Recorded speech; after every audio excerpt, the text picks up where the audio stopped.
Si vous ne venez pas, kama mweye amukuye, cette assemblée n'aura pas de sens. Iyo kanisa haitakuwa na hali.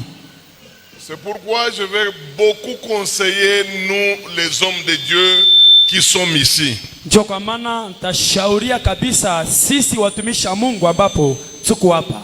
Parfois nous avons l'habitude de croire que c'est nous qui sommes les plus importants. Saa zingine tunekalaka na tabia kuwaza kwamba ni paka shie ndio tuko na mafaa. Mais en réalité, c'est l'église qui est la plus importante. Kwa lakini muukweli ni kanisa ndio keko na mafaa. Demandez à tout pasteur, quel que soit le niveau qu'il a, quelque élevé soit-il, le jour où tous les chrétiens décident de ne pas venir à l'église, eh bien son pastorat s'arrête.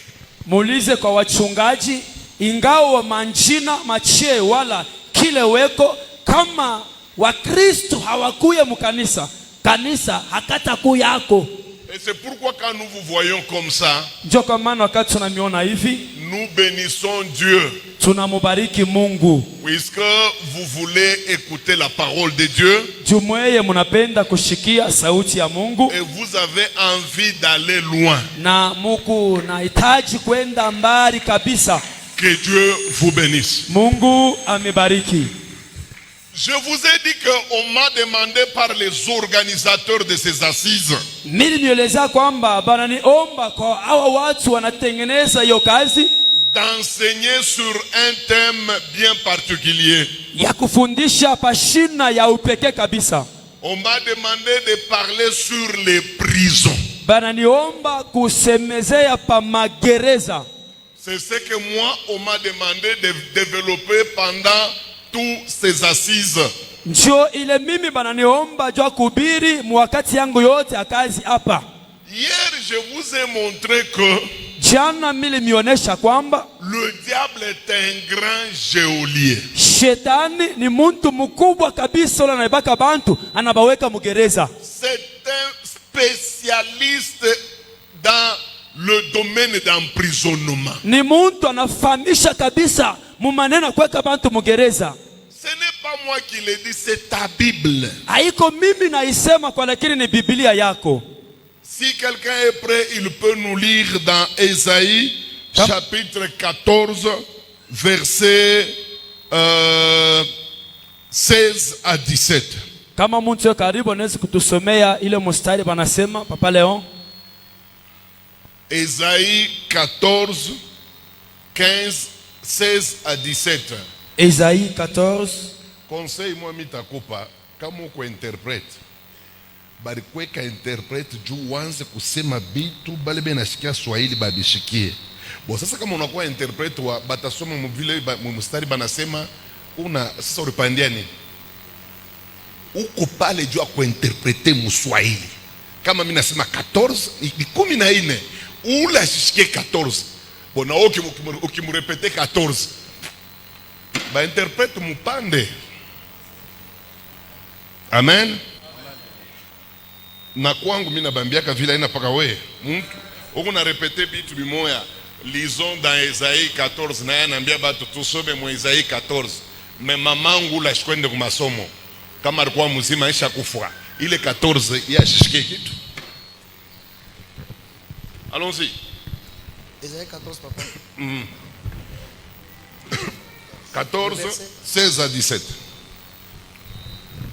Nous lisons au nom de Jésus. Ceux qui te voient fixent sur toi leur regard.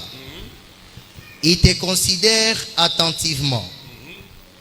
Est-ce là cet homme qui faisait trembler la terre, qui ébranlait le royaume, qui réduisait le monde en désert, qui ravageait les villes et ne relâchait point ses prisonniers? Et ne relâchez pas ses prisonniers. La Bible est claire, asseyez-vous. Biblia kuwaishi mnaweza kuikala. La Bible nous dit que Biblia inatuambia kwamba le diable est une créature bizarre. Shetani ni kiumbe kibaya. un monstre dans le mal. muntu mubaya kabisa mukufanyishiana vibaya, Au point où le dernier jour, mwile siku ya kwamba siku ya mwisho la Bible dit que les gens se poseront la question. Biblia kunasema bantu batajiswali, batajiuliza, Est-ce que c'est cet homme qui ébranlait les royaumes? ni njo huyu muntu atatenkeshaka mafalme? Est-ce que c'est cet homme ici qui faisait des prisonniers et ne relâchait pas? Njo huyu muntu anaanza kuingisha bantu magereza na bila kubachiria?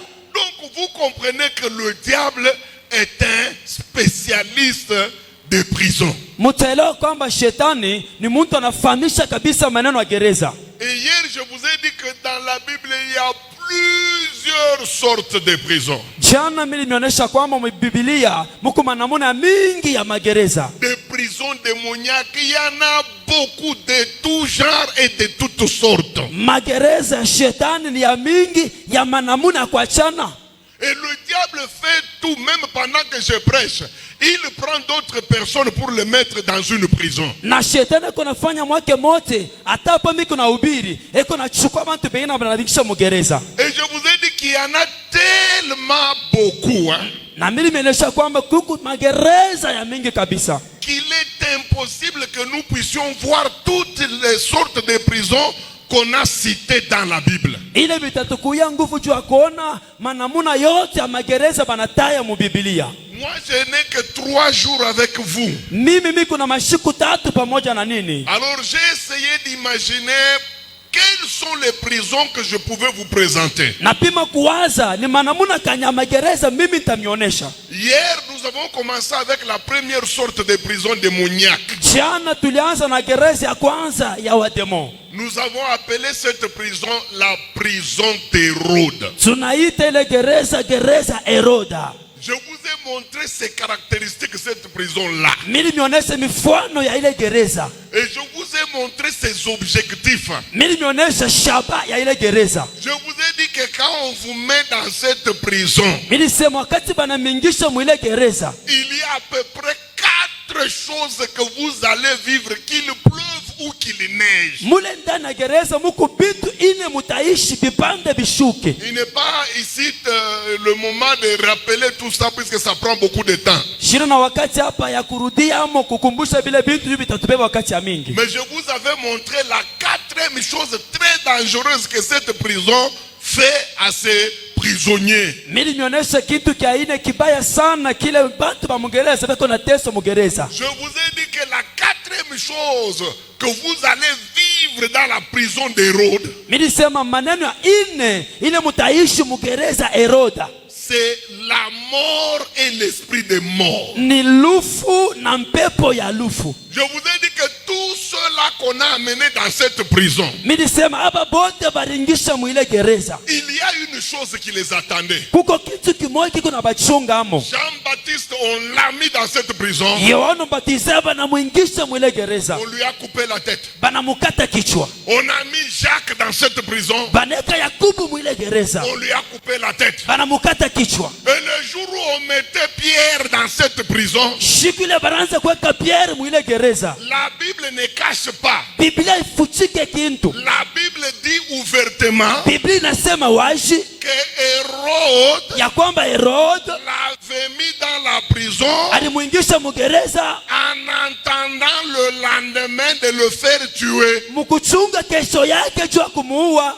Je vous ai dit que l'une des choses bizarres Mimi nasema kimoja kwa mambo mubaya que cette prison produit, ile gereza itazala c'est la mort ou l'esprit de mort. ni lufu wala mpepo ya lufu. Et je vous ai commencé à vous montrer les signes de l'esprit de mort. Nilianza kunionyesha maalama ya mpepo ya lufu. Comment est-ce que vous saurez que vous êtes menacé par la mort? Namuna gani mutajua kwamba banamikomenesha kumpepo ya lufu? Écoutez, chaque fois que l'esprit de mort s'annonce, Kila mara mpepo ya lufu inajijulisha. il y a toujours les signes par lesquels il se fait trahir. Kuiko paka maalama ambapo itayoneshiwa. Il est rare que la mort frappe brutalement. C'est très très rare. Biku bya nguvu lufu lubambe muntu kwa ghafla. kabla abifanyike vile. Souvent, chaque fois que la mort est quelque part, Kila mara lufu lukufashi fulani elle l'annonce avec des signes. ikunajulika na maalama. Mais malheureusement, les gens ne font pas attention à ces signes-là. Ole bantu abakebe anke kwa ile maalama. Beaucoup d'hommes de Dieu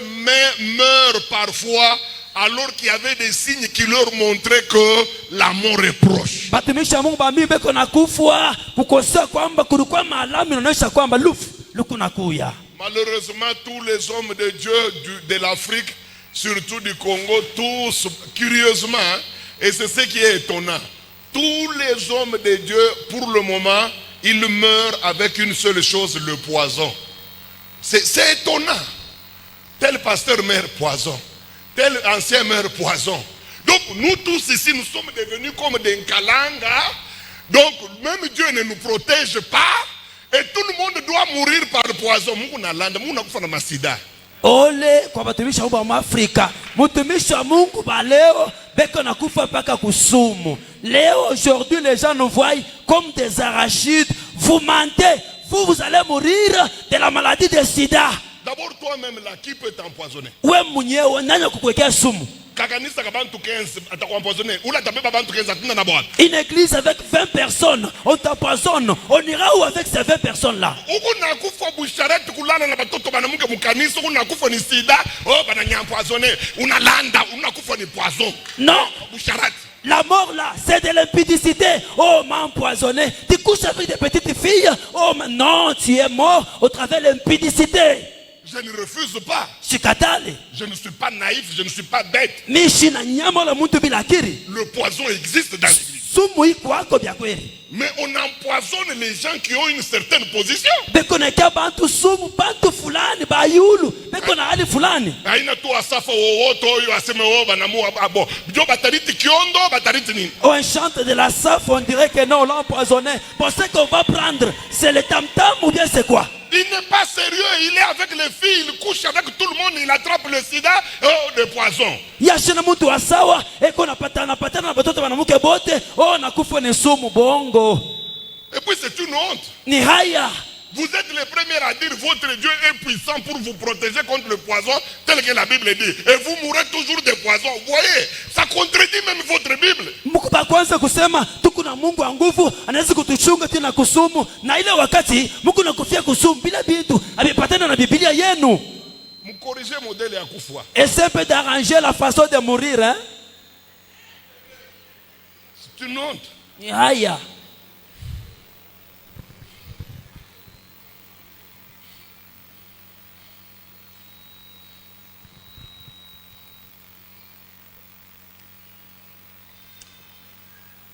Alors là, nous mettons de côté la prison d'Hérode. Pale tunaweka pembeni gereza ya kwanza ya Herode. J'allais vous parler Nilipaswa kumisemezea de la prison de Béré. kugereza ya Bere. C'est ce que j'avais prévu. Njoo ile militayarisha. Quelque chose m'a dit vers 15 heures là. Kitu fulani kinaniambia kuma saa ya 15 heures.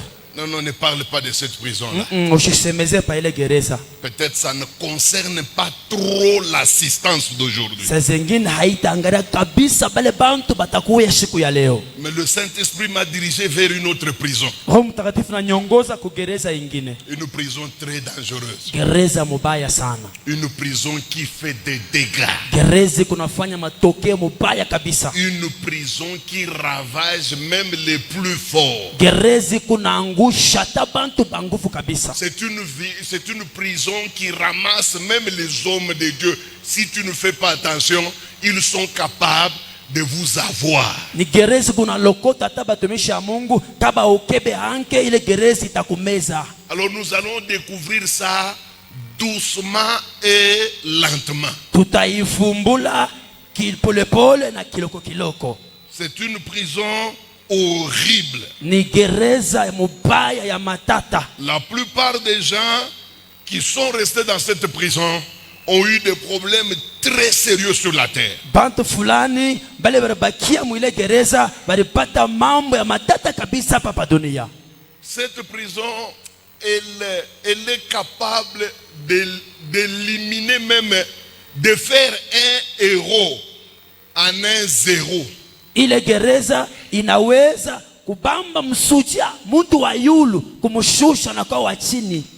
Nous trouvons cette prison dans Matthieu chapitre 21 versets 1 à 5. Mais comme je ne suis pas fanatique des longues lectures, je vais arrêter le lecteur quelque part. Mais pour vous qui écrivez,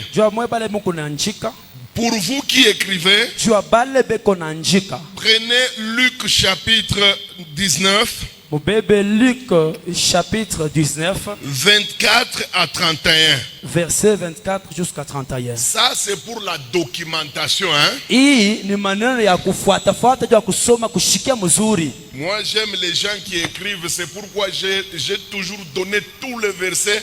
Quand je remarque qu'il y a beaucoup de gens qui écrivent, je leur donne tout puisqu'ils montrent ils prennent l'enseignement avec beaucoup d'intérêt. Minapendaka watu wale wanaandikaka juu kwa maana mimi nabapatiaka mamistari ya mingi juu beko naonesha mapendo ya kushikia mafundisho. Puisque dans nos églises nous avons des ordinateurs. Juu mu makanisa leo tuko na maordinateur. Les gens qui viennent sans Bible, sans quoi, il n'a que son cerveau pour écouter. Or son cerveau a été tellement médiocre qu'il n'a même pas terminé les études. Mais il croit qu'il va retenir un enseignement de 7 jours dans la tête. Bale bantu abana tena na maya kalamu na karikasi beko na kopaka na kichwa kwa lakini kile kichwa kiko na maneno ya mingi kabisa hata shuleni yenyewe haikukuya kwa kabaila. Qu'on nous lise Matthieu chapitre 21 verset 5. Nous lisons au nom de Jésus-Christ. Amen. Dites à la fille de Sion, voici, ton roi vient à toi, plein de douceur, et monté sur un âne, sur un ânon, le petit d'une ânesse. Continue. Les disciples allèrent et firent ce que Jésus leur avait ordonné. Ils amenèrent l'ânesse et l'ânon, mirent sur eux leurs vêtements et les firent asseoir dessus. La plupart des gens de la foule étendirent leurs vêtements sur le chemin. Vous pouvez couper là-bas, allez directement dans Luc 19, versets 24 à 31.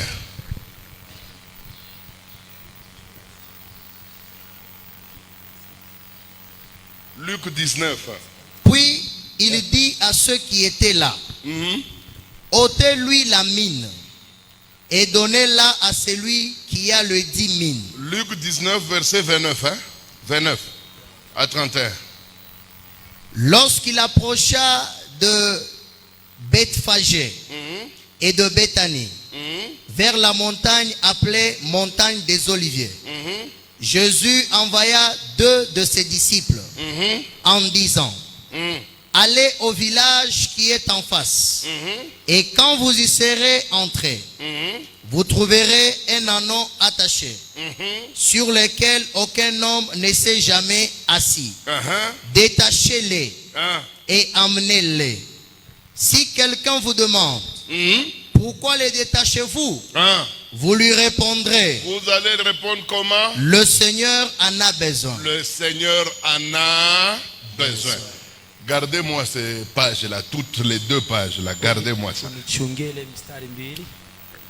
Aujourd'hui, leo nous voulons parler tunapenda kusema de la prison de Bethphagée. pa gereza ya Bethphagée.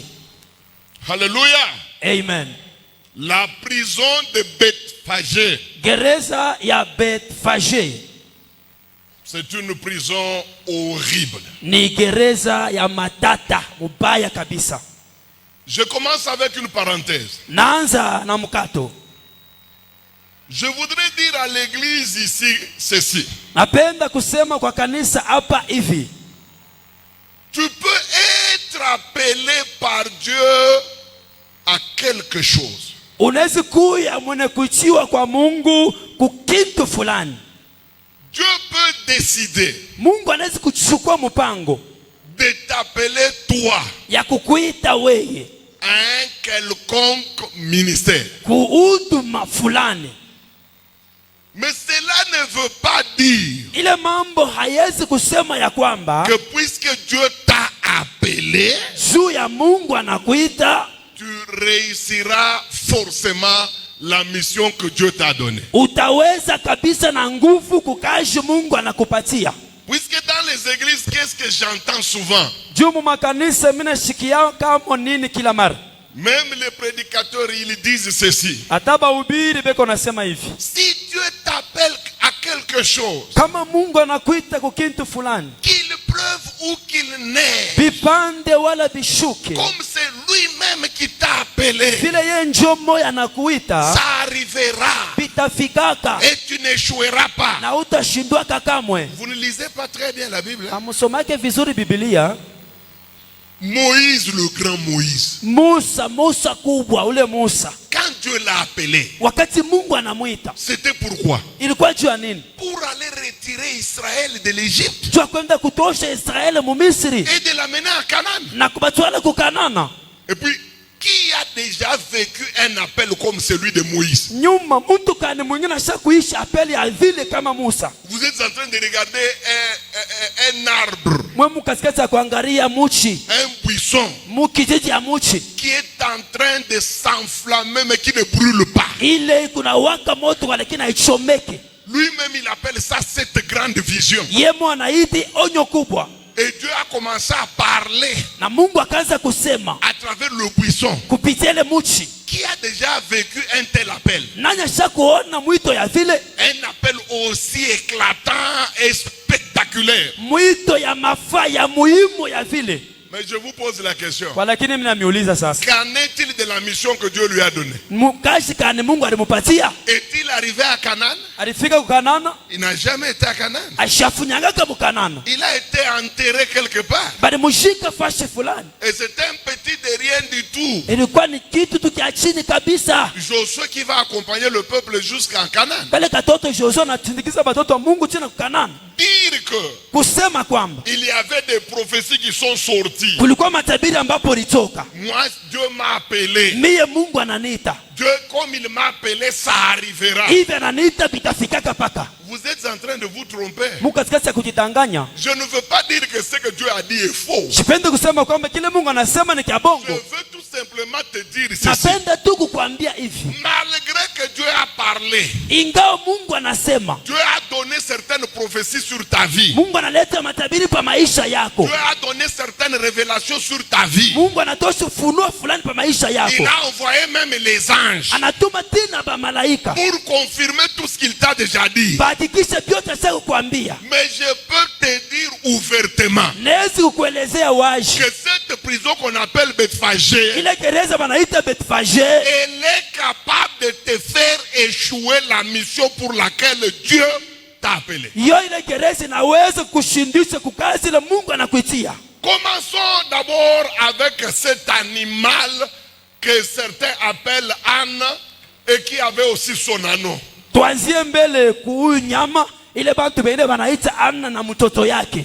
Ça va vous étonner. Ile mambo itamishangaisha. Dans toute la Bible, depuis Genèse jusqu'à Apocalypse, Mu Biblia mzima kumwanzo tina kumwisho, le seul animal nyama tu moya à avoir été annoncé par prophétie ule balijulisha kumatabiri dans toute la Bible, mu Biblia mzima c'est cet animal qu'on appelle l'âne. ni paka huyu nyama banaita Anna. Moi-même, pasteur Esdras, Mimi mwenyewe mchungaji Esdras, pour venir au monde, Dieu n'a jamais parlé ni à ma mère ni à qui que ce soit. jua kuzarikwa Mungu ashasemaka hata kwa mamangu hata kwa mtu yoyote. Moi, vous ne trouverez aucune prophétie dans la Bible me concernant. Milongo mutapata matabiri mu Biblia inanyangaria miye. Et même lorsque nous sortons dans la Bible, nous entrons dans la vie des humains. Na wakati tunatoka Biblia tunaingia maisha ya wanadamu. À l'époque où je devais venir dans le monde, Dieu n'a rien dit. Mu wakati nilipasha kuzarikwa Mungu lwaka sikusemake. Il a permis que je sois né dans une famille trop idolâtre. Anichikia nizarikwe mujama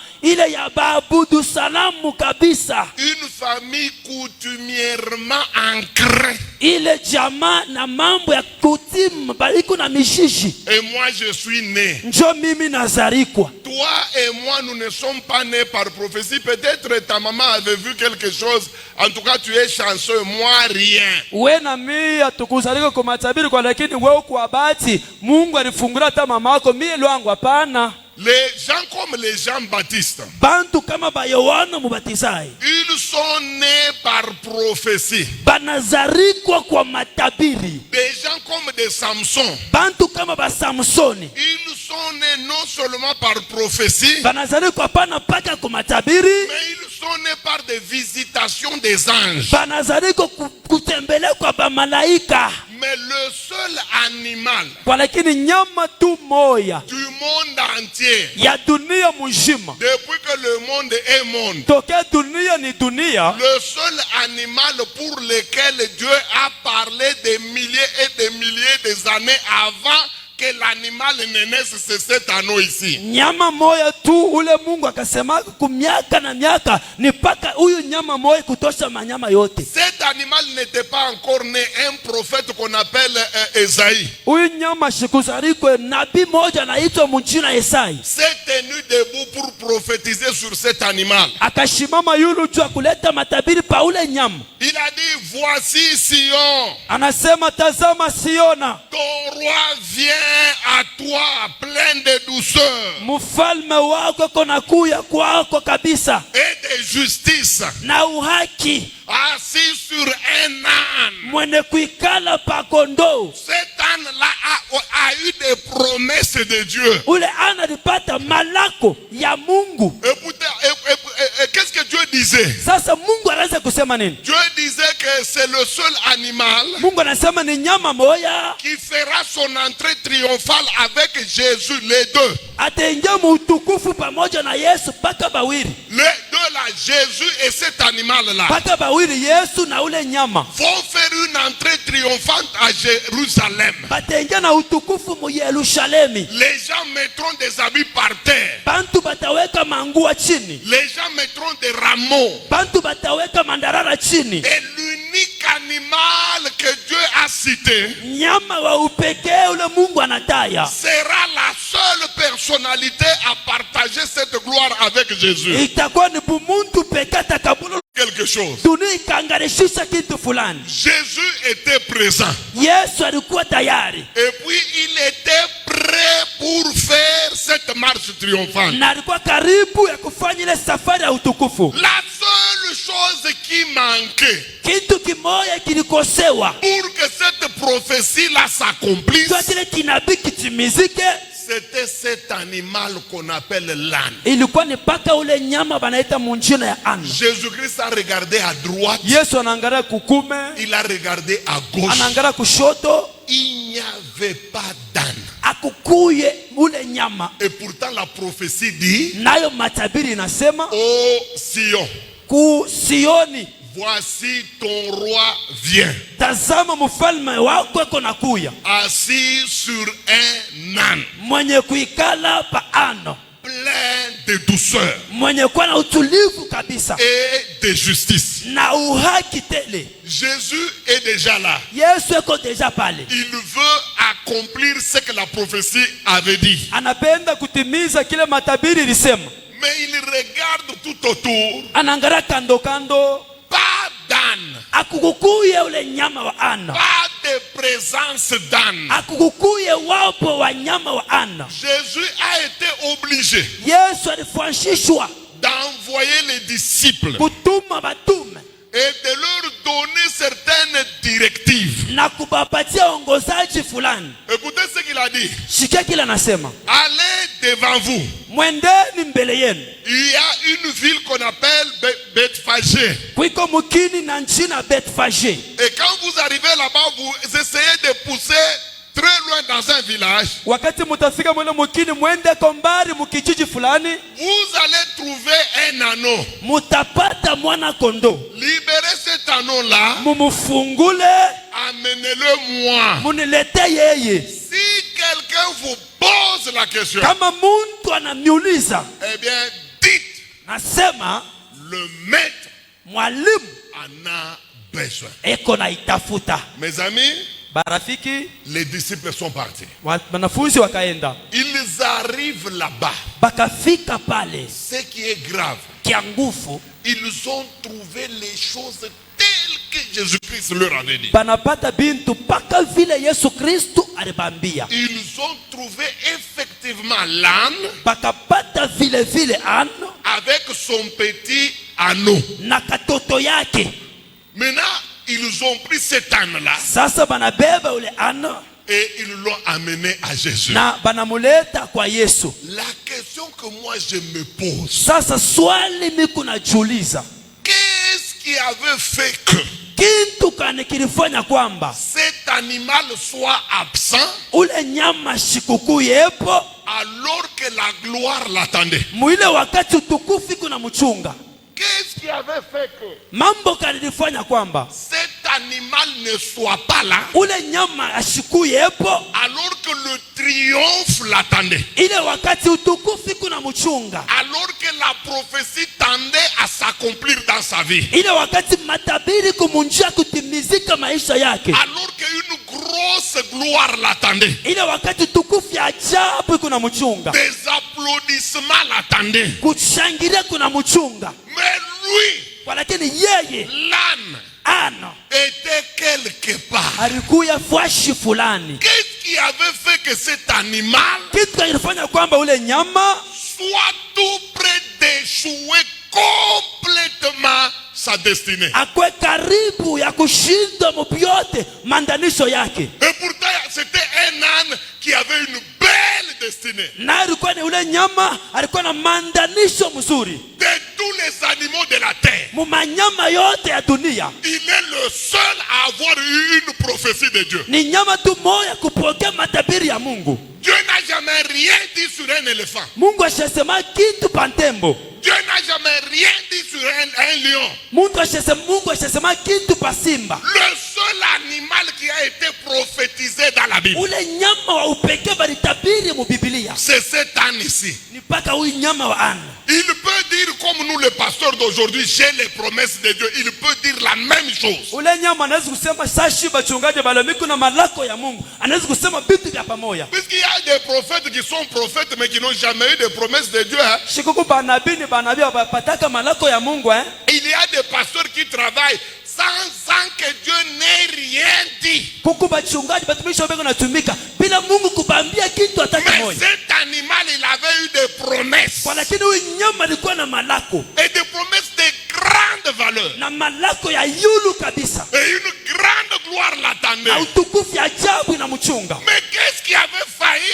empêcher à cet animal Sasa mambo kanishindisha yule nyama de toucher à sa gloire? juu asiguse ku utukufu yake. La Bible nous révèle Biblia inatuonesha hii mambo ce qui pouvait l'empêcher. ili ilipasha kumshindisha.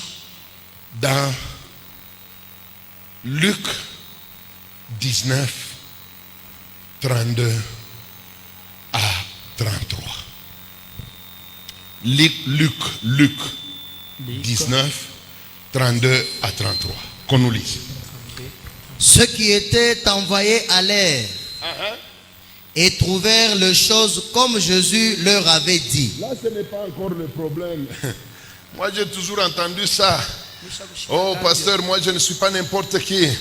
Moi, quand maman est allée me présenter à l'église, on avait prophétisé sur moi. Le pasteur là ne me connaissait pas. Il avait dit, papa, ma promesse. Mon Christ kanashikalaga ma promesse. Si bota batukunayo ya depuis tukunaomba makami na kule Bwana nasema. Mais bangapi bana vivra kabile Bwana anasema.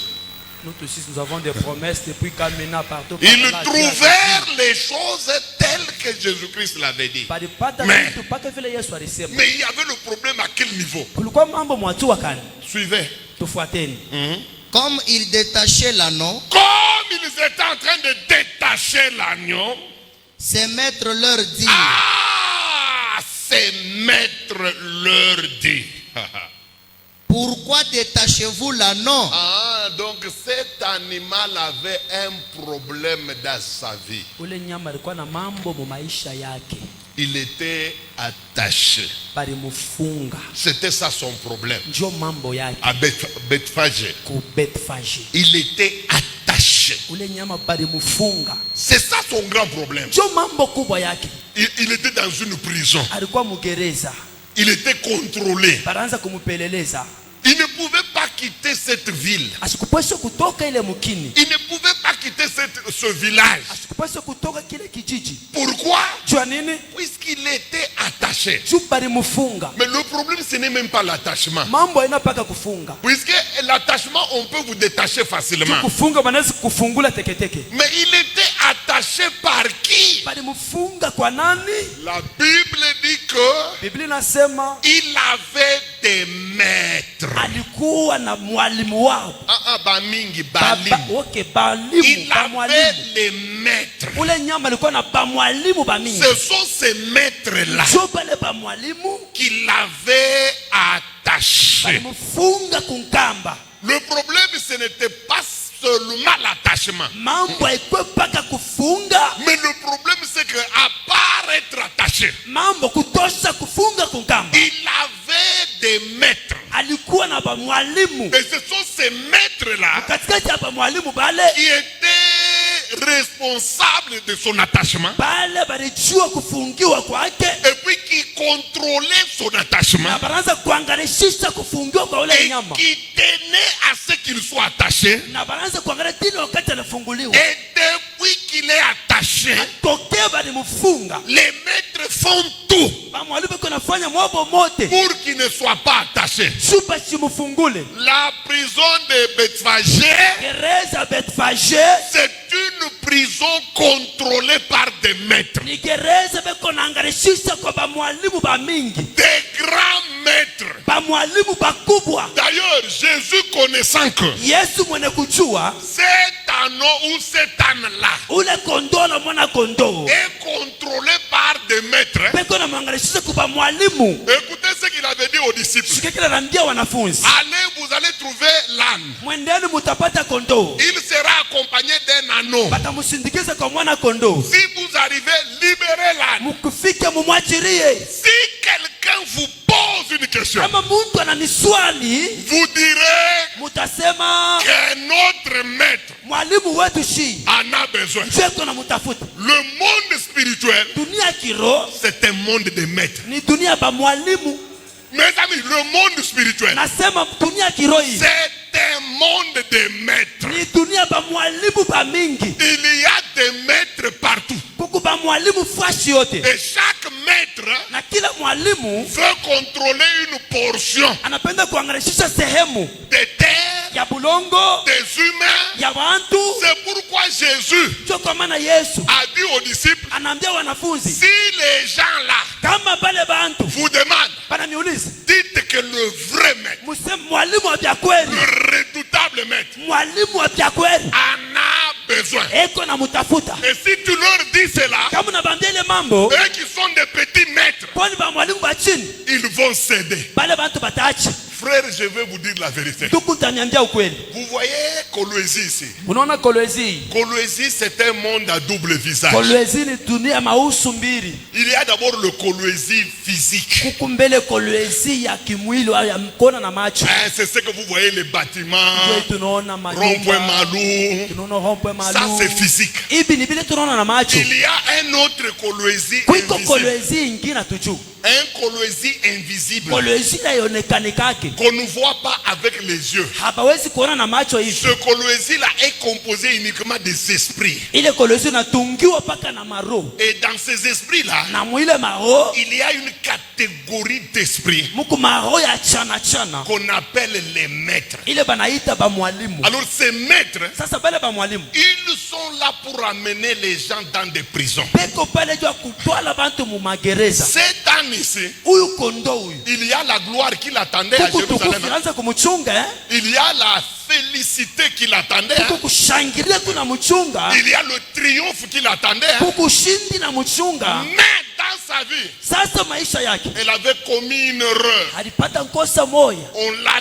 dominé par les maîtres. bali mutawala kwa ba mwalimu Alors bamingi. les maîtres mwalimu qui régnait sur eux, sur lui. wa kutawala pa ule nyama, Les maîtres qui régnaient sur cet animal pale ba mwalimu balitawala pa ule nyama, ne voulaient jamais que cet animal voie Jérusalem. habakwanza kupenda ule nyama aone Yesu, Ne voulaient jamais que cet animal entre en connexion avec Jésus. habapenda kwamba ule nyama patana na D'ailleurs, Yesu. regardez quand on l'a détaché. Mwangalie wakati balimfungula, Les premiers à réagir, ce ne sont pas les habitants, hein. wa kusema kwanza ina bakaji Ce sont les maîtres. ni ba mwalimu bale. Écoutez la question qu'ils ont posée. Shikia swali baliuliza, Qui vous a donné cette autorisation? nani anamipatia ile ruhusa? C'est vous dire qu'ils étaient prêts. Kusema balikuwa paka pale, Ils étaient prêts balikuwa karibu à ne pas lâcher. kwa kushinda kwacha, Ils étaient déterminés balikuwa na hakikisho à contrôler l'âne, kuangarishisha kondoo, à l'empêcher kumshindisha d'aller vers Jérusalem, ashende ku Yerusalemu, quitter Bethphagé kutoka Betfage pour aller à Jérusalem. sio kwenda mu Yerusalemu. Les maîtres avaient dit non, Bamwalimu banasema pana, tout le monde peut aller à Jérusalem. wote banaweza kwenda mu Les Yerusalemu, commerçants peuvent aller à bafanya Jérusalem. biashara banaweza kwenda mu Yerusalemu, Les évangélisateurs peuvent aller à Jérusalem. bafanya banaweza kwenda mu Yerusalemu. Mais toi, Anne, Wewe kondoo, tel que nous connaissons hivi tunakujua la future gloire qui t'attend, utukufu ya mbele na on kuchua, ne te permettra pas, hatutakuishikiaka, tu n'iras pas. hautaenda. Ils étaient déterminés. Palikuwa na hakikisho kwamba Frères et sœurs, ndugu na dada, la vie spirituelle maisha kiroho consiste inatunga à régner kutawala sous des maîtres. juu ya bamwalimu bamingi. Celui qui a comme maître Jésus, Ule ko kama na mwalimu Yesu, il a une vie que le maître va lui donner.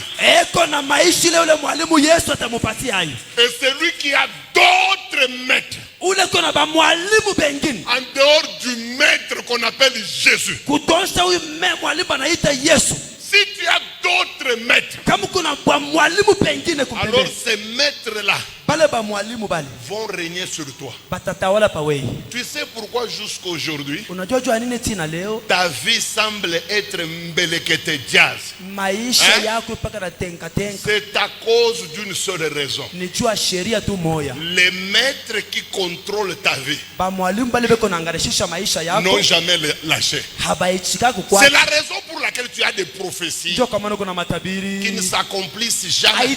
haitimizikake, Ce n'est pas qu'on t'a menti. haina kwamba balikulanda Les gens qui ont prophétisé là, bale balitabiri bale. et comment tu peux dire que c'est une fausse prophétie? Unaweza kusema jasa ni matabiri ya bongo. Tu es à Kolwezi, Huku Mkolwezi un prophète nabii qui n'a jamais été à Kisangani ashafika Kisangani te dit une chose. anasema hiki, Tu vas à Kisangani, unaenda Kisangani tu rencontres un prophète unabumbana na qui nabii n'a jamais au Katanga. ashafika Katanga, Il répète la même chose que le prophète du Katanga. anarudisha vitu ya pamoja bila na Tu quittes Kisangani, unatoka tu Kisangani vas au Nord Kivu. unaenda kunoro Kivu, Il y a un prophète kwiko nabii qui prophétise la même chose que tu avais entendu à Kisangani. eko na tabiri vitu ya pamoja ulishika Est-ce kukisangani. que tu peux me dire que ça c'est une fausse prophétie? Wote wezi kuniambia sile matabiri ni ya bongo, Est-ce qu'ils se sont déjà vus pour s'entendre? bashaka onana jua Et kupatana puis ils utilisent le même vocabulaire. bena tumikisha misemo ya C'est pamoja. que la prophétie elle est vraie. Matabiri ni ya vya Mais kweli, pourquoi elle n'arrive pas? jua nina yene yane Tu es contrôlé dans une prison de Bethphagé beko na kuangarishisha mwile gereza ya par Betfage des maîtres. bamwalimu bamingi. Ce sont des vrais maîtres. Je vous dis, Aïda Boulebe n'a pas été maître. Ce n'est pas pour rien on les appelle les maîtres, hein. Hein, ils contrôlent. Je vous Beko na ngarishisha kabisa, dis. Rien ne doit changer. hakuna kya kubadilika. Quelqu'un me dira, mais révérend pasteur, Mtu atasema kuheshimu mchungaji, hier tu nous as expliqué la prison d'Hérode, tu nous as donné les caractéristiques. jiani unatuonesha gereza ya Herode, unatuonesha vile vinafanya gereza ya Herode. Maintenant la prison de Bethphagé, Kwa lakini mambo ya gereza ya Betfage c'est quoi? ni nini? Écoutez, Shikia, dans cette prison, mwile gereza la première chose qu'on vise kitu kya kwanja kikwamo, en vous mettant là-dedans, kama bananingisha ndani c'est d'abord pour que vous puissiez échouer votre destinée. ni mbele mushindwe mandanisho yenu. Dans cette prison-là, Mwile gereza on n'a pas besoin de te tuer. abahitaji kukuwamo Comme dans la prison d'Hérode. kama mugereza ya Herode. Non, non, non. Hapana, Là-bas, tu n'as pas pas besoin de vivre une main étrange. Hein? mula utaishi mkono mkeni.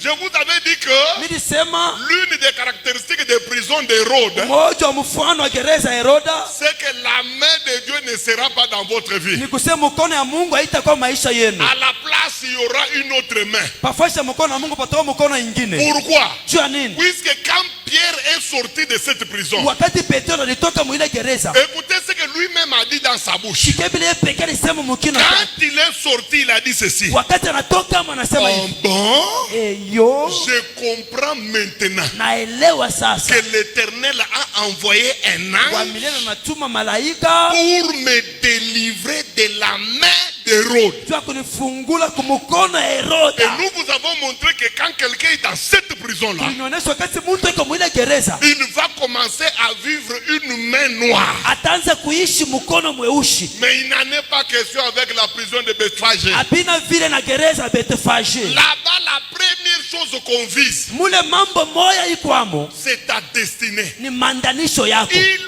faut à tout prix arrêter ta destinée. Patafanya mambo mote bashimamishe mandanisho yako. Les maîtres sont prêts à tout. Bamwalimu beko karibu mukufanya vyote. Ils peuvent même te rendre fou. Banaweza kuisha hata mwenda mazimu. Pourvu que ce que Dieu a destiné dans ta vie n'arrive pas. Jua kile Mungu asa kutengenezea maisha kishikufikie. Voilà un âne. Shiona kondo. Voilà un âne qui a des promesses. Shimwanene kondo kona malako. Dieu a déjà dit des choses sur lui. Mungu asa kusema bitu pa yeye. Une grosse gloire l'attend à Jérusalem. Utukufu ya ajabu na mchunga mu Mais Yerusalemu. à cause des maîtres, Juu ya bamwalimu bamingi. il se retrouve dans un village. Anadekutanisha mukijiji. Lui qui devait être dans la capitale Jérusalem. Alipasa kuikana mu Yerusalemu. Mais à cause des maîtres, Juu ya bamwalimu bamingi. bloqué dans un village, Banamufunga kukijiji. sous la domination des maîtres. Na banamutawala kuba mwalimu bamingi. Ça, c'est la première chose. Hii ni mambo ya kwanza. Deuxième caractéristique Mambo ya pili de la prison de Bethphagée, ya mugereza Betfage c'est que ni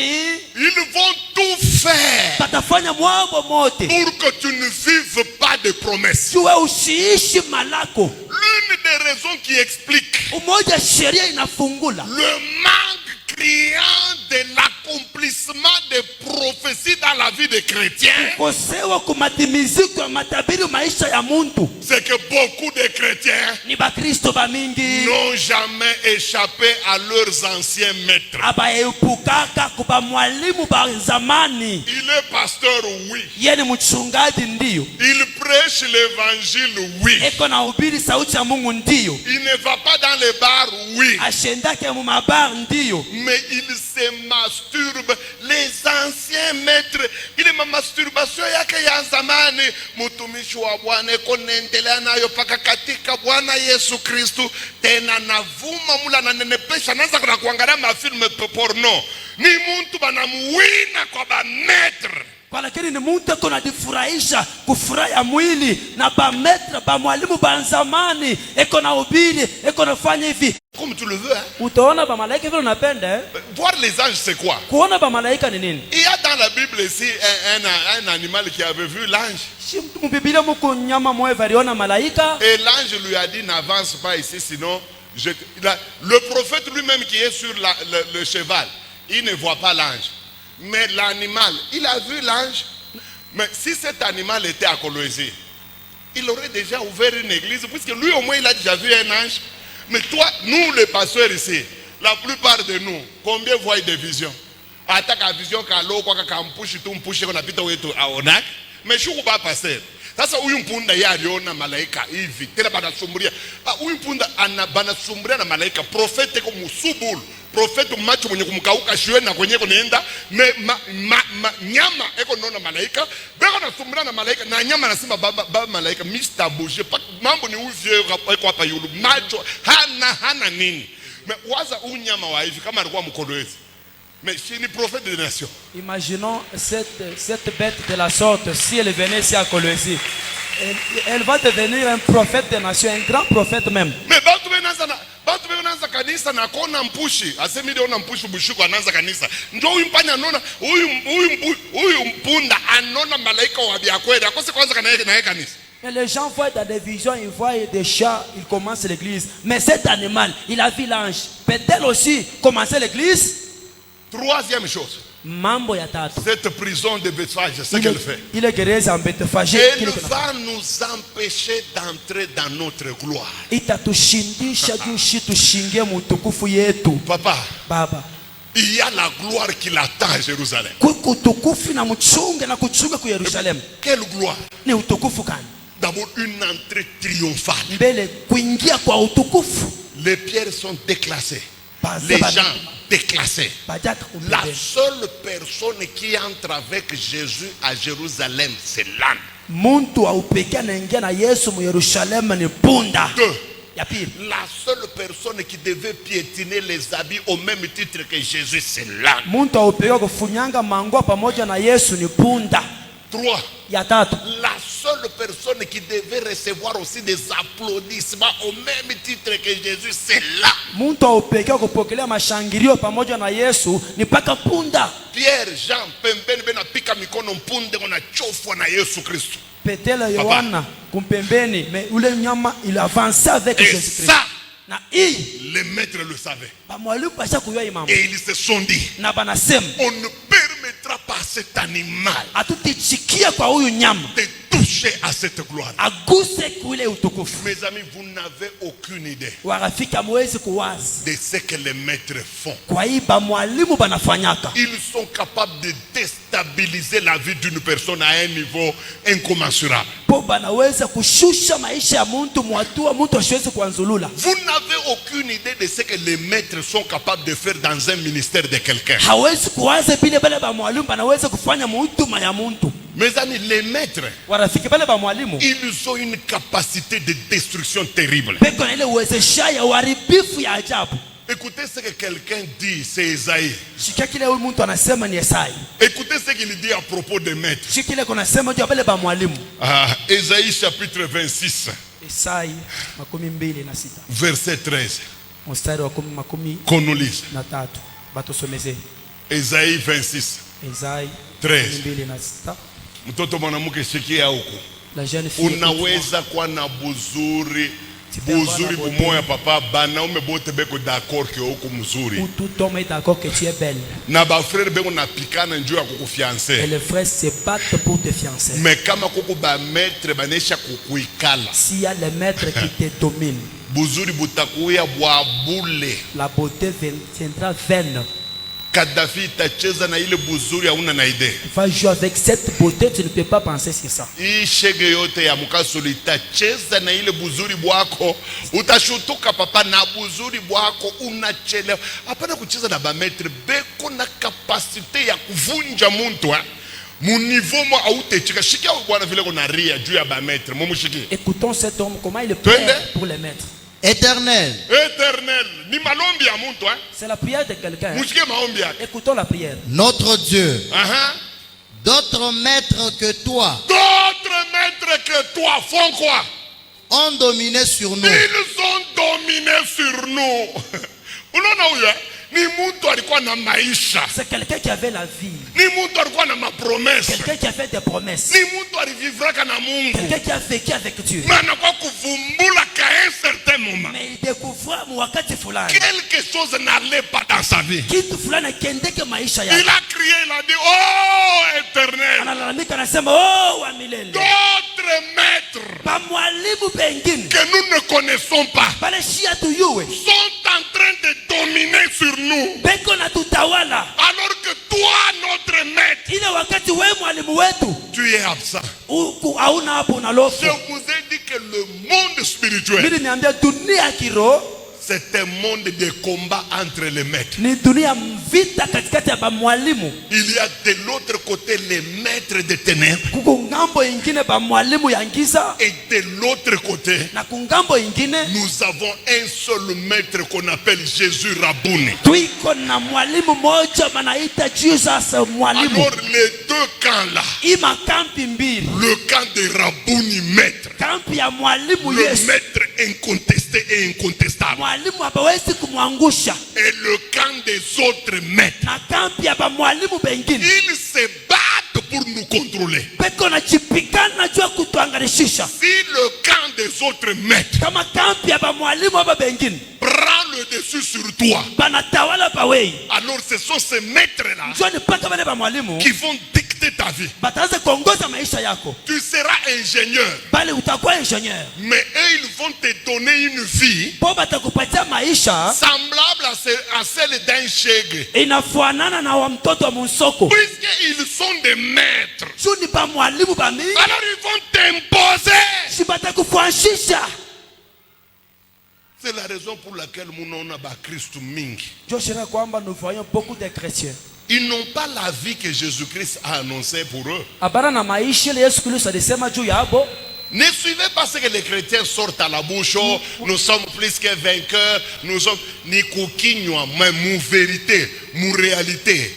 Ba Christ beko nangaika miko na kwambia. Aina paka bonaba pasteur. Mishi milikuwa pasteur. Moi j'étais aussi Parce pasteur. mishi wazia sema mimi nisha kumchezea yaka Yesu, je ne crois pense pas. que je me suis joué Mimi avec wangu Jésus. depuis niliamini yaka Mungu.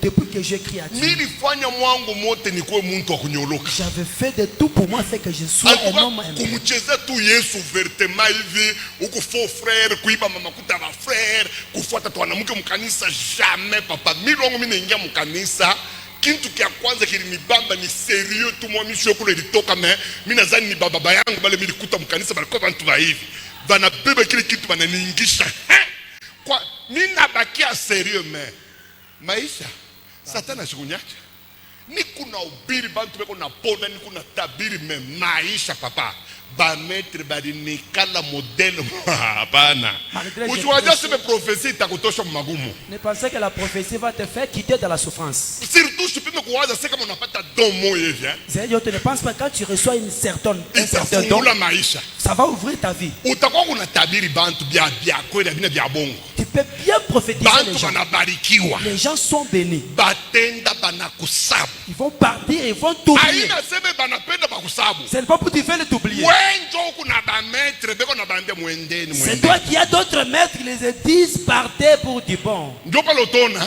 C'est pourquoi vous allez voir. ukunaombea muntu Tu pries pour quelqu'un. anapona mkanisa Il yako est guéri dans ton église. anafunguka mkanisa Il est ouvert dans ton église. mais eko nabeba dime enda kulipa kwa pasteur mwaula ya mwangaikia kata Mais il prend sa dîme, il va payer, c'est son pasteur. C'est lui qui ne prie même pas pour lui, qui n'a pas souffert pour lui. mais eko na we Mais il est avec toi. unamuita plusieurs fois Tu l'appelles Mara ya mingi. eko nakwambia papa j'ai compris cette Il te fois-ci dit, je vais Papa, le faire ninashikia, mais je ba vais. maître Ba mwalimu. kama anapata tu makuta bena mwambia S'il c'est trouve l'argent, uende ukapeleke kule kwa ba va français donner chez...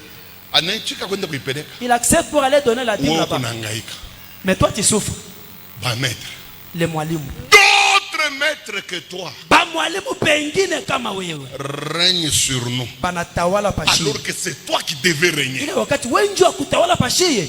Mais nous ne te voyons pas. Shia tukuone. Ils ont dominé. Banatutawala. Maintenant, quelqu'un me dira, Sasa mtu wewe atasema, Pasteur Ezras, mchungaji Ezras, dis-nous un peu, uniambie mbele. qu'est-ce que ces maîtres font dans notre vie? Pale ba mwalimu beko nafanya nini maisha yetu? Papa, kama kuna maître, Si tu as un maître, hata mbili même deux, ikuna renye, qui règnent, utafanya. tu vas souffrir. Unaweza mie babangu Mungu asha kunitumiaka sauti siku moja sasa, papa, tunaona unateswa sana, ututumie kwa mbele bibi yako, tumurishe, tumunenepeshe, kisha tukurudishie. Unaona mon niveau milifika? Tu vois le niveau Bah, c'est arrivé passer. où mon beau-père m'a dit, envoie-nous d'abord ta femme, on va la nourrir, le vêtir après, quand elle sera en bonne santé, on va te la retourner. Hein? Un pasteur responsable. Ile saa bibi anabakia hivi. À ce moment-là, la femme était comme ça.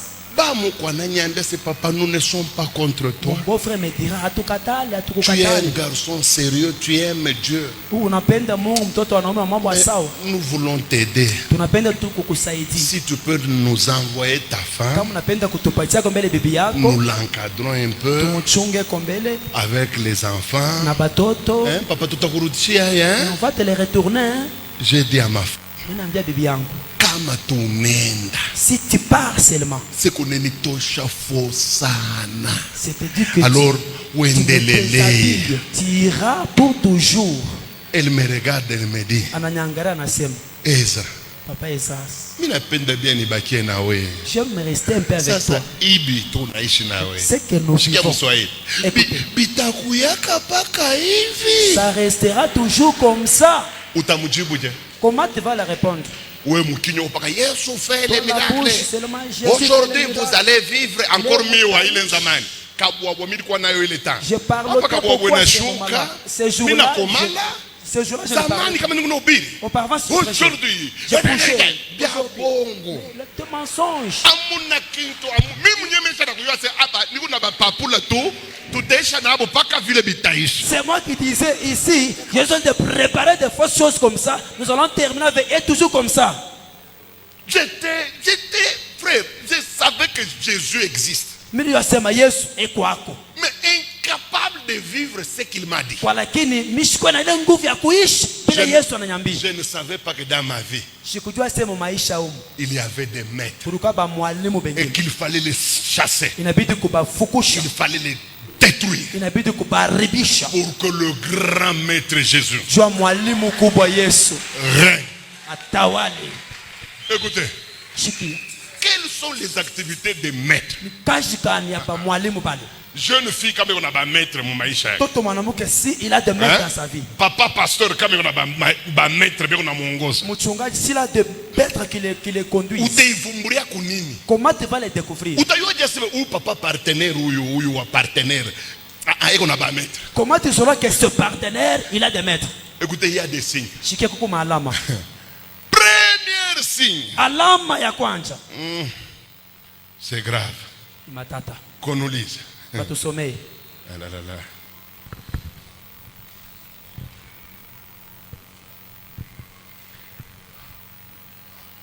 Actes des apôtres. Vitendo vya batume.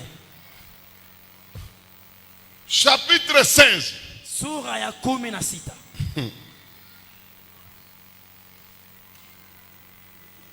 Versets Mstari 16 à 19. ya 16 tina 19. Première activité des maîtres. Kazi ya kwanza ya ba mwalimu bale. Mama, Mama, kama Mungu na ba maître wewe na bwanako munyumba yako. si tu as des maîtres, Utaivumbulia kunini ke hii nyumba yetu hii tunateswa na ba maître. Shikia. toi et ton mari, comment vous allez te C'est quelle conduire? lecture? Écoutons. Comme nous allions au lieu de prière, Uh-huh. une servante qui avait un esprit de python. Cette servante avait quoi? Un esprit de python. Un esprit de python. Et cet esprit de python faisait quoi, le cher lecteur? Et qui, en devinant, procurait un grand profit à ses maîtres. Ah! C'est lui qui a le don, c'est elle. Ule kona zawadi ni yeye. C'est lui qui a l'esprit de python, c'est elle. Ule kona mpepo ila nyoka ni yeye. C'est lui qui donne des prophéties, c'est elle. Ule kona leta matabiri ni yeye. Mais quand les gens payent l'argent, Wakati bantu banaripa makuta ce sont ces maîtres qui récupèrent. ni bale ba mwalimu njobe kona ibeba. Elle travaille. Yeye kona tumika. Elle produit. Yeye kona leta. Mais quand il faut jouir, Kama ni jua kufurahi, elle ne peut pas jouir. yasiwezi kufurahia. Ce sont ces maîtres Ba mwalimu bale qui récupèrent. njobe kona beba Ça, ile furaha. c'est le tout premier signe Jo alama ya qui kwanza va vous montrer que dans votre vie, il y a des maîtres. itaonyesha kwamba maisha yenu mko ba mwalimu. Vous n'allez pas jouir du résultat de vos efforts. Amutafurahia kwa matokeo ya kunguvu yenu. Vous serez terrible dans le travail. Mutakuwa ba ajabu mkutumika. Vous serez performant dans le travail. Mutakuwa ba nguvu mkutumika. Mais quand le résultat sort, Wakati matokeo inatoka, vous n'en jouirez pas. amutaifurahia, Vous ne toucherez pas. amutaigusa, Vous ne pouvez pas manger le fruit de votre travail. amutakula matunda ya kumakazi yenu. Pourquoi?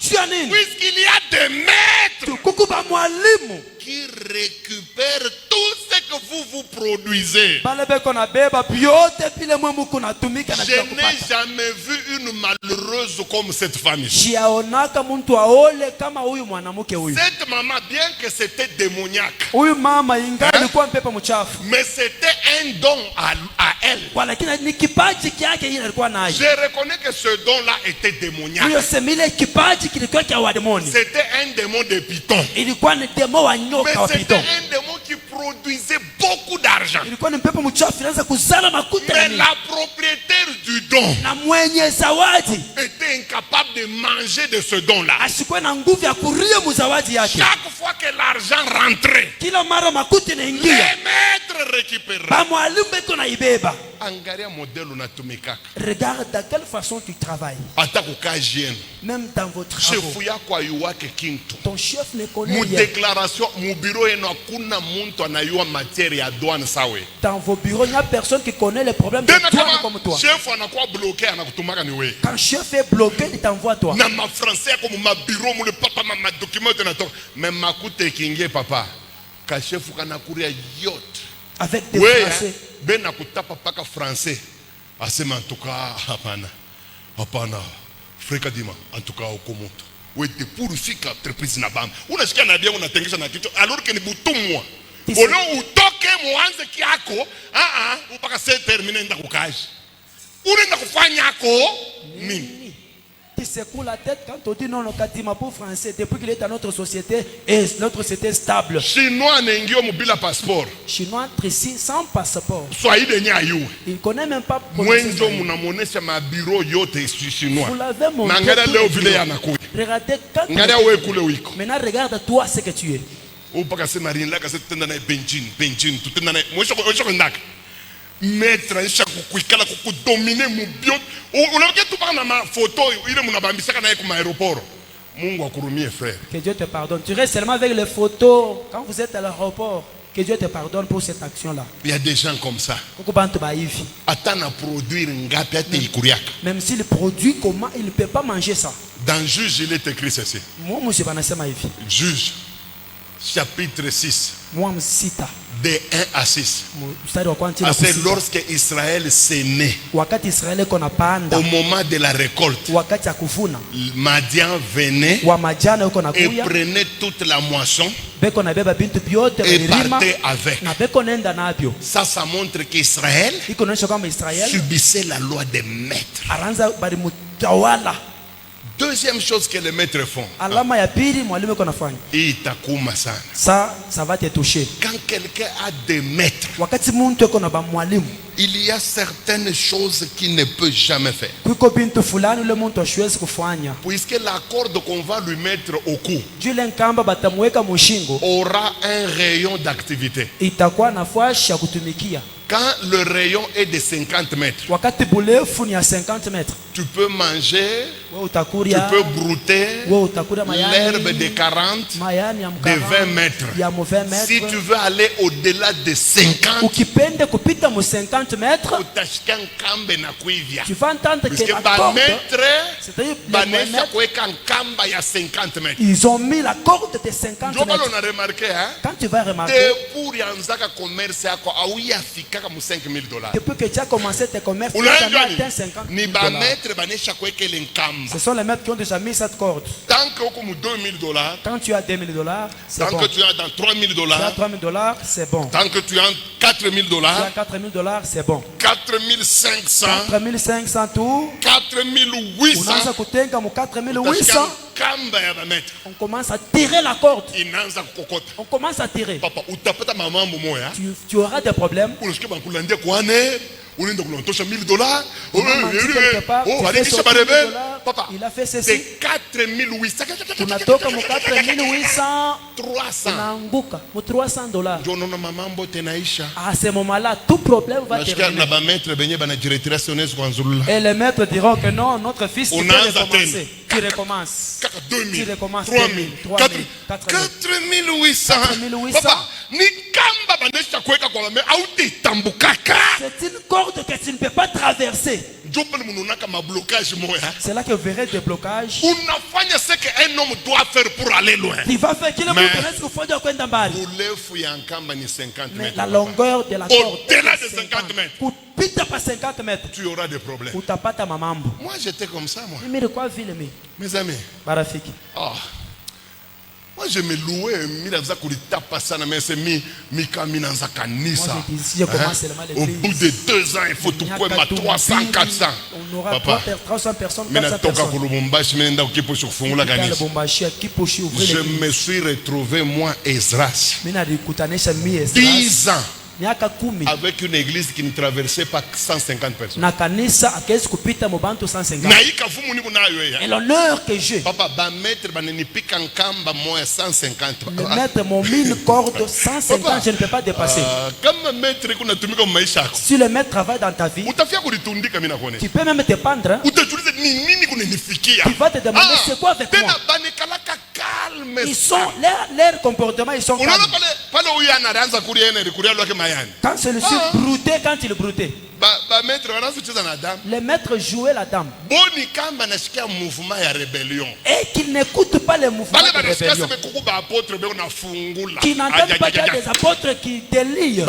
Qui vous a permis? Ils vont crier nanya na mita. Ils ne peuvent pas lâcher. Hawezi kuachilia. C'est quand tu verras ta vie. Il y a des limites que tu ne peux pas traverser. Kama unafia kuongeza 3e moto paka mamambo yanze ya paka urudie mwile mamoto yako 2 na huyu moyo kuna filme pale beko d'accord pale utona ba mettre bena kusaidia tena uko na ba motar ba bia bana ripaka makuta bako abasambisha mais mambo yabo leur problème ushitambuke 3 moto ukipime paka mambo moyo itatoka papa. Utashutuka beko na kubamba mumambo ya mwenzako mebe na kubamba we ase ni we ndio turubamba unamwambia mburinyona miasa ni we unasema mama una buloja ase we ndio una buloja muku mbele ya soda se luricha makuta benye papa bona ndio na makosa ya ba frère unaona bishende mbari unaona bashibishivile ku deuxième ku bureau 2 bon pelek makuta nyeni ngapi 1500. Ile ulipasha kuuza nayo moto ya sasa inatoka yote inaenda. Mais après 2 semaines una mono le mama sema papa unirumie ko tulipata mwivu mwenyewe bya kweli. Mais makuta 1500 arudishi. Cheza na ba maître. Papa banangaisha kabantu. Font souffrir les gens. Moi j'ai vu des églises souffrir sous des maîtres. Ils ont une puissance terrible. C'est pourquoi si vous ne vous révoltez pas, rien ne changera.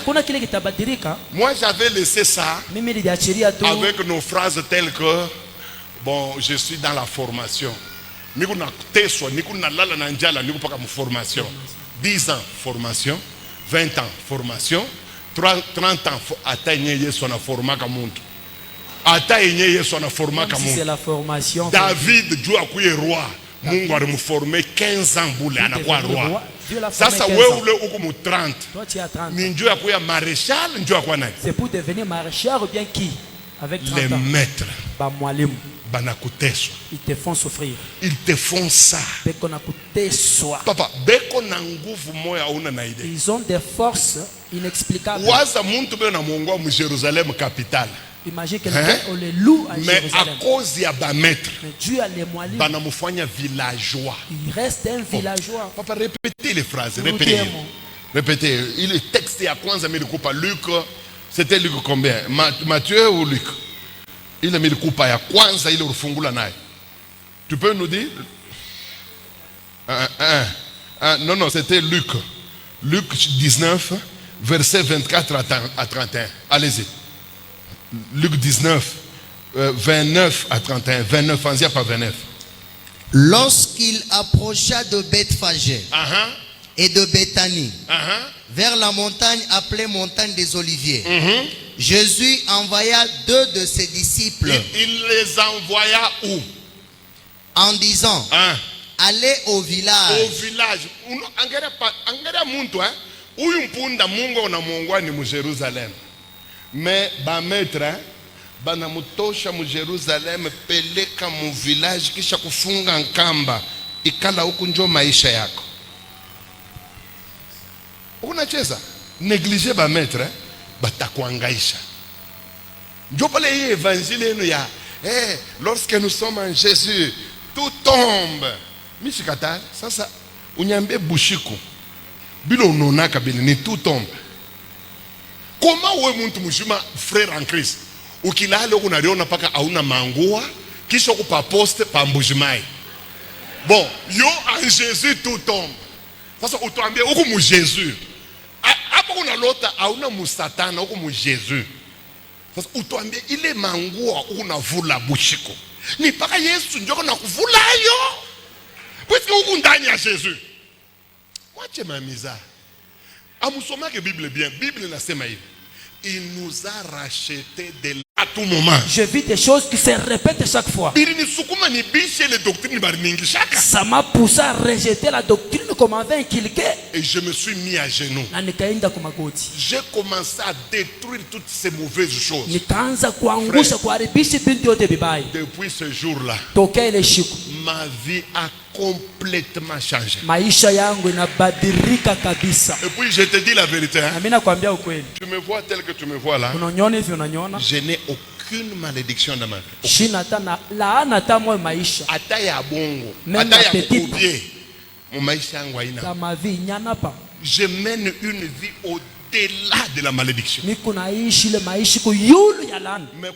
ikuwe vile papa? Au début ne te sentais pas comme ça. Mimi quoi pasteur papa? J'étais pasteur. Niko nalala mukitanda. Je dormais à l'église dans le niko lit. naona bazungu banaingia mukitanda, mushamba. Je voyais les blancs entrer. Baneni bamba kumikulu na kumikono. Me tenaient la main, Banafanya ils me balançaient, 3. ils me balançaient, Baneni tupa munjimu. ils me secouaient Aina na jusqu'au puits. mwisho. Le puits là n'avait pas la fin. Njoni unashuka mule munjimu njoni. Je descendais dans ce puits Ba là. pasteur hein? Un pasteur. Kumwisho tellement mule chini munakuwa profond minazuria mama. Mamangu ndio unamuita. À la fin, Nishi tata Yesu niko je naita n'appelais mama. même pas Jésus, j'appelais maman. Unaona kule balinifikisha kwa balozi. Voilà là où j'étais avec la sorcellerie. Kunyangaisha kuniteswa. Il me faisait souffrir. Leo bakwete. Aujourd'hui, qu'ils viennent encore. Bakwete. Qu'ils viennent encore. Bakwete. Qu'ils viennent encore. Je ne prêche pas de bêtises. Shihubiri vitu ya pumbavu. Je prêche l'évangile. Mina hubiri injili. Kama muko muloji wa nguvu, mushibebe stagiaire. Je suis un grand sorcier. Mushibebe stagiaire tavunja meno atakufwa. Qu'il n'y a pas un stagiaire, il va mourir. Mutafuto wenu wa mwisho. Cherchez le dernier, le puissant là. Anyatake ko hotel. Qu'il me suive à l'hôtel pour me combattre. On a vu les malaika batamukalanga. Vous verrez comment les anges vont les cribler. Et il va comprendre niko nani mu Yesu. Atelewa, qui suis-je en Jésus-Christ? Mes amis, nous allons prier. Tutaomba. Bien que je n'ai pas expliqué comment chasser les maîtres.